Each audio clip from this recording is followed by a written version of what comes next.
atau 800 Iya. gitu. Nah, jadi gue karena gue backgroundnya bisnis, gue jadi tahu value perusahaan. Kayak contohnya, misalnya orang beli saham Pantai Indah Kapuk di 1T. Dia untung sedikit, sahamnya naik 5%, dia langsung teman-teman gue buru-buru jual.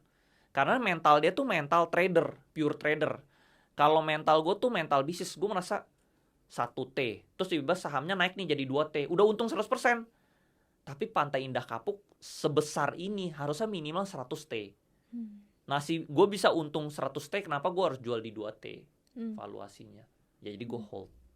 Dan itu something yang lu pelajarin along Along the the line way, lah ya. along Apakah the ada way. formulanya yang maksudnya bisa diterapin juga gitu ke anak Harus muda kita sekarang? bisa kira-kira perusahaan kayak gini tuh dengan aset segini tuh kira-kira berapa. Gitu sih, harus tahu ya. Jadi nggak ada ilmu Nggak ada ilmu pastinya, akuratnya nggak gitu ada ilmu ya. pastinya. Ilmunya ini ya kira-kira lah perusahaan kayak gini itu berapa. Contoh misalnya ada juga misalnya saham yang ngejar MSCI.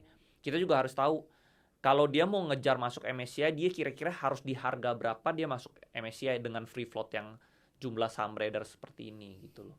Nah, kalau kita tahu dia harus di harga berapa, kita artinya tahu ownernya harus nyentuh harga segitu, jadi kita bisa hold.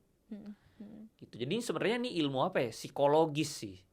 Yeah. Psikologis kita gimana cara membaca si owner itu berpikirnya gimana. Kalau misalnya kita bisa baca cara dia berpikir, ya kita harusnya nggak kalah gitu loh. Seperti itu. Lu ini kan co-founder dari Stockwise juga ya.